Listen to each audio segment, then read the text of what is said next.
Welcome back to another episode of Mod Jam. I know it's been a few days with the holidays and Thanksgiving. I had family visiting, but I am hoping to have more episodes for you guys this week. Last time, as a reminder, we did do a 12 crate flawless extraction, I believe. And we have 3 teams queued up, looking like they are ready to go. We have a Destroy the Alien Relay queued up in a Strength 2 region, as well as 2 missions in a Strength 3 region. The first mission being a jailbreak for some Resistance personnel. We have a Smash and Grab, and the Destroy the Relay. We are still looking for Liberation over in this region down here, and if we take a look at our roster real quick, we don't have a lot of people available, making it a little tricky to want to do Retaliation, or not Retaliation, Liberation. But we could do what we refer to as the full mappy if necessary, even though we are going into Forest Level 3, Pathfinders, and some scary enemies.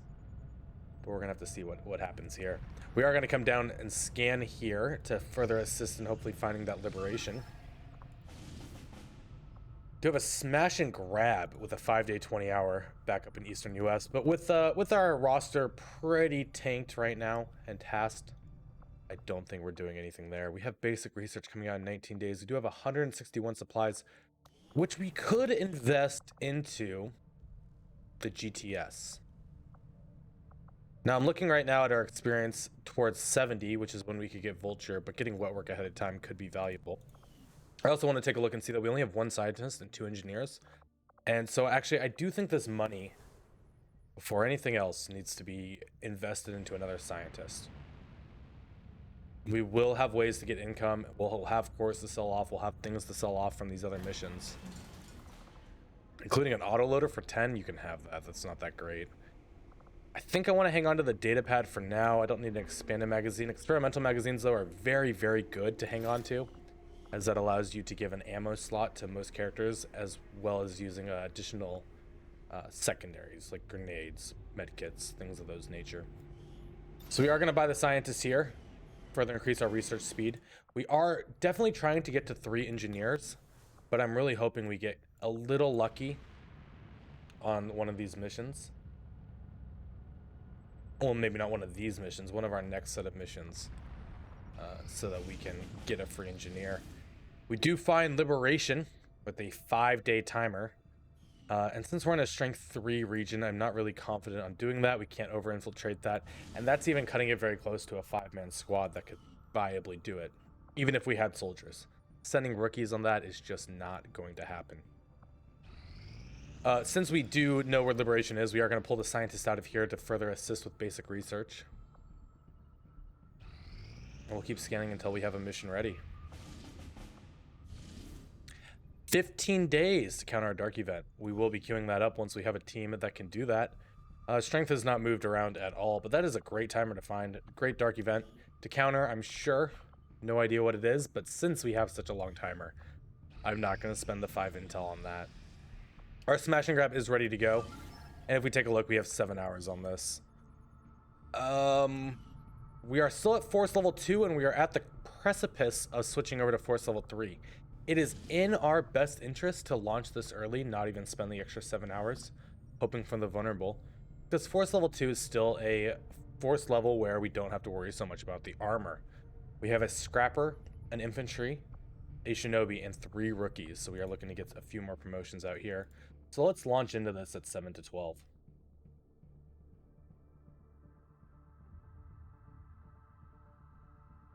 And now our goal here is to get 6 crates. Hopefully, if the map generates with that, it can generate with up to 6. We did bring 6 players, for 1 for each crate. The other big thing to do with Smash and Grab is to kind of clear quickly. Since we do have someone in stealth, we are going to be able to get some information by moving forward first with our Shinobi, and then potentially get an Overwatch ambush. And so we kind of need to take advantage of with that as best we can. And we do have the city map. Unlike the wilderness, where patrols typically will be on the top of the building or within a 1 move turn, we should have 1 move of free mobility here. 2, 3, 4, 5. Come on, 6. Oh, we got the 6 crate mission. The more crates you have, the more resources you get. Each crate that you have on the map generates its loot within the crate at the start of the mission. And then when you grab those crates, you get the rewards that were in them. We do have Silent Bob here in concealment, so we are going to start moving with him. I have eyes on the enemy. And we do have 2 units very, very close to start with. Now, while we don't have civilians below us, almost any movement here All right, I'll go. triggers. I think I'm going to take advantage of having that line of sight, though. Here I come. And we'll set ourselves up to get a little bit of Overwatch Roger that. and then get a little aggressive on the following turn. The hope is that we do kill the drone and we don't reveal our Shinobi here, Moving to Overwatch. Moving to Overwatch. as we would like to use him to scout for some future information.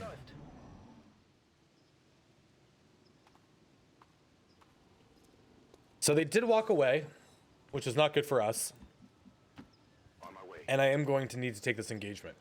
We are on a timer and it is 10 to 12.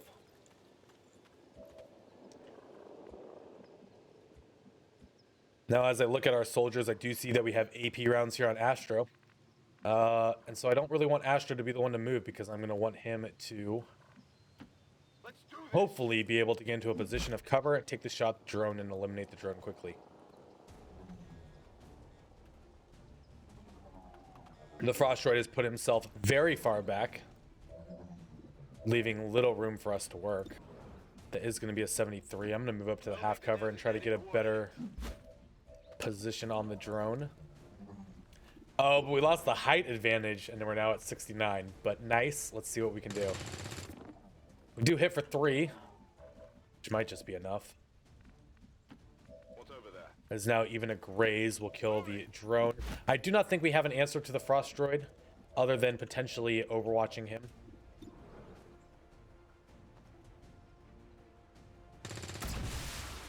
And very nice, X-the-Mage grabbing that kill.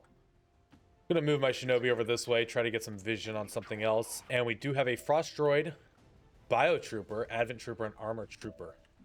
A nice little pod that's certainly looking to maybe take an AP grenade next turn. I am going to try and get Eagle Claws a little bit closer so we can take advantage of his shotgun. And they are on yellow alert, which means I could get some actions. Affirmative. Covering now. Fire shots. But we're going to hope that we can take a few Overwatches. Eyes on a hostile patrol. And we found another squad. So we have found 9 of the 12 so far. They're all relatively close. Who's keeping Did get the Frost Droid on the Overwatch. The added benefit of this is there's very few armored opponents here, so our AP grenades do get quite a bit of value. And we did shut down at least 1 yellow alert action. Now, we do know there is this pod here, and they are more than likely going to get revealed. Roger that. Lucky us, we actually hit the armor trooper, the one person who the AP grenade does not get full value on with armor. But in Long War the Chosen, for most things, I would say other than pistols, there are min damage rolls you can get, which is 1. This AP grenade, having at least 1 damage on the armor trooper, is going to get full value as it's going to get the kill, as well as killing that Frost Droid over there. So now we have an Advent Trooper and a Bio Trooper, both with low HP. And we do have an AP grenade here. Now this AP grenade is not going to actually get that group, but I want to try and force this group into the engagement so we can get value with our Shinobi and no longer have what I refer to as bystanders. This is a fully unarmored group as well, so our AP grenade value skyrockets into, acceptable levels, general position.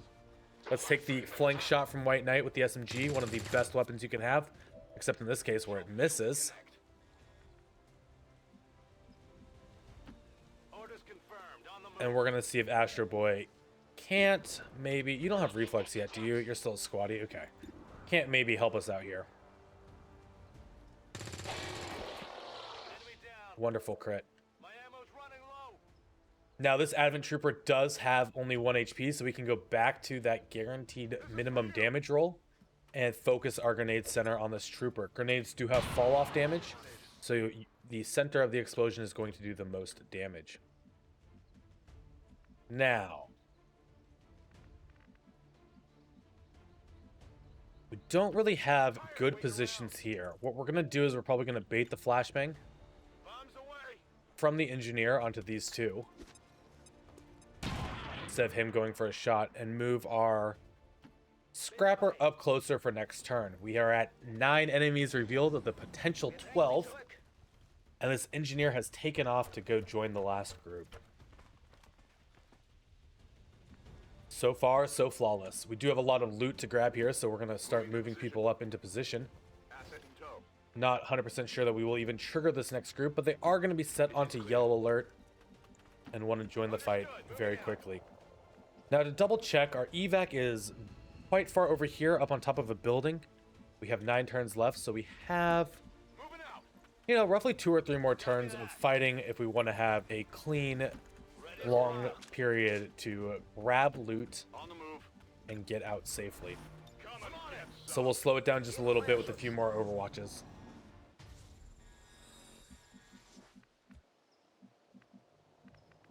I am looking to get vision on this roof, so we are going to aggressively move Silent Bop up.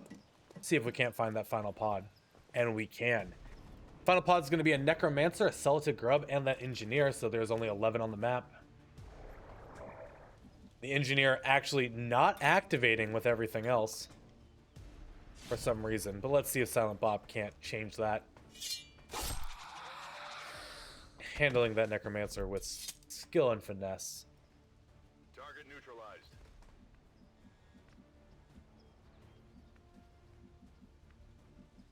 Now, the Celatid, being unable to see anything, Finally. is going to go for a Poison Cloud.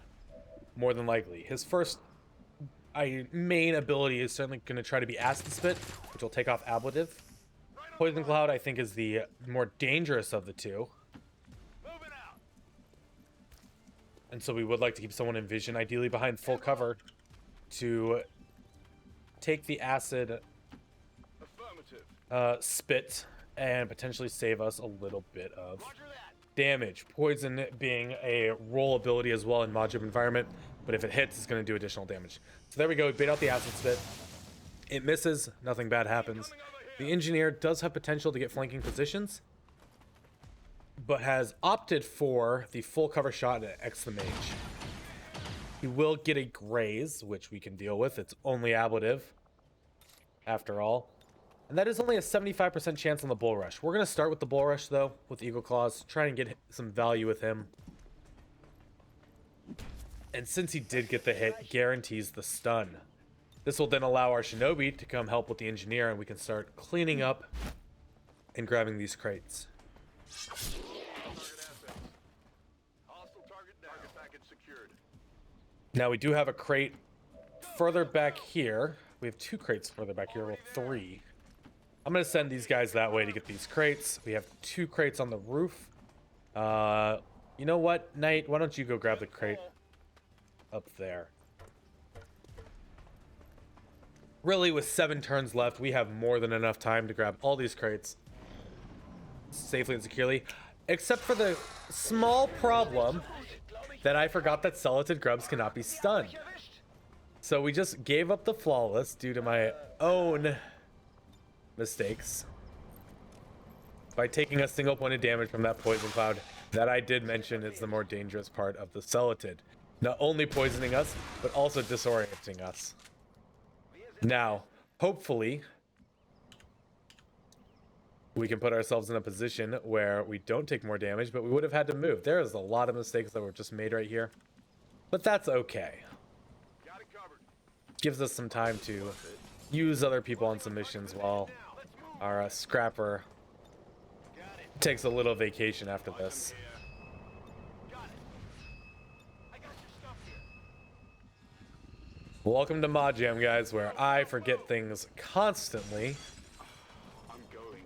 such as Celatids being immune to stun. There was definitely ways we could have not taken damage by focusing on killing the Celatid. I should have paid attention to the flyovers.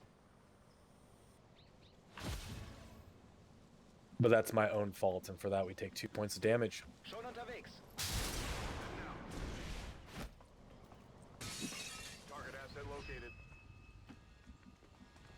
Other than that, we were able to grab all the crates, and we can now start running out without any fear, as there is nothing else on the map. And we're going to be smart and make sure that everyone has a crate and not leave one crate behind.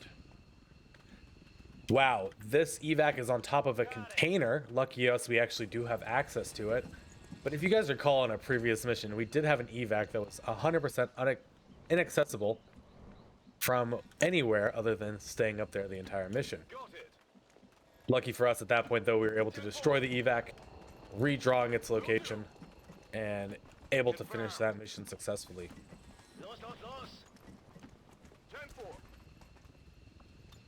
We are going to evac now, potentially saving a will point. You lose 1 will every 3 turns. So with min-maxing, we want to make sure that we don't take more will loss than necessary. Commander, we're losing the Will is really not that big of a concern unless you are constantly running missions, which is good to do, so it can become a problem. But for the most part, you can also fully mitigate any negative effects of will loss from having a will PCS on some of your more active soldiers, such as our hero classes or the main squad. Firebrand is returning to base. Status confirmed. Mission accomplished. It was not flawless since we took that 2 points of damage. My mistake again. We'll have to do better next time. We must never allow these dissidents to fill our hearts with fear. Their victory today is a minor footnote in history. A small bump on the path of salvation the elders have set forth for us. Thank you, Speaker, for all your propaganda. We really appreciate your service.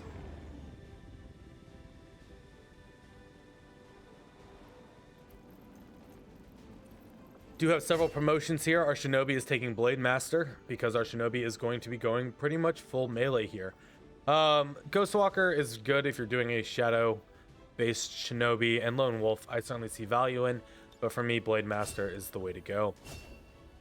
Now, the infantry is interesting. We've been playing around with an infantry in our streaming campaign for quite some time, over this past week, and they have this new ability here called Focus. Your first reaction shot each turn is guaranteed to hit. This combos quite nicely with Avenger, which not only counts as like you get an Overwatch shot, you also then get a Avenger shot guaranteed to hit if it's your first shot. It's worked really, really well. So the focus here, excuse me, I had a cough and mute for a second. The focus here is going to be focus into paramedic into field surgeon. This is going to reduce recovery times for most soldiers. This is the same field surgeon that specialists get. We're then going to be looking into taking Avenger, most likely Second Wind, using him as a support of sorts. As we get further in, I'm not exactly sure what we'll take. We'll take a look at those as we progress. But for now, we're going to grab Focus. We did grab 84 supplies, 6 Delirium Crystals, 9 alloys, a bayonet, and an emergency life support. Supplies is very, very nice to see, especially when we want to get a GTS up relatively soon. We do have several promotions here, starting with White Knight. White Knight has offered up the Combat Engineer, the Survivalist, and the Dragoon. Now we have 5 health, 66 aim, 14 mobility, and 10 dodge. Something that we do not have is a lot of access to remote hacking, something that the Dragoon could give us. So for a character like this, I'm going to take that investment into the Dragoon. They're also going to get additional will later on, inspiration. So for someone with only 20 will, this is going to be a good pickup. Next up is going to be X the Mage with 70 aim. We are offered up the Combat Engineer, the Agent, and a Dragoon again. Now, if we take a look at our current roster, we are sitting on 2 agents. Dang, I was going to say let's grab another agent. And you know what? For 14 mobility, 4 health, I'm going to grab a 3rd agent. Shotguns are very, very good. Agents are very, very good as well. The last character to promote right now is going to be Giovanni. And we have access to the Warden. Now, the Warden and the Storm Rider are only available from promotions as a rookie. You cannot train these in the GTS. They are going to be rarer than the other classes, and that being the case, we are going to grab one. The Warden tree we're going to have to talk about more in depth as we progress, but the general thought behind it is because they are guaranteed to have Psi, you can build very heavy into a Psi-based build. with things like recharge, resetting the cooldowns of all your abilities so you can spam them out quicker. They also have a pretty good melee build though that gets up close and personal, typically using a shotgun. Things like Parting Strike to help shred armor, combatives, Premonition. Premonition allows you to change your stance so you can go melee something, change stance, and then shoot them. And it can be quite a lot of single target damage. But we'll come back to the Warden as it's a very fun class, and I'm sure we're going to get some value out of them. Thank you guys for watching. We will be back with the next episode for our next mission. I hope you guys have enjoyed this and continue to enjoy the rest, but I will see you guys soon.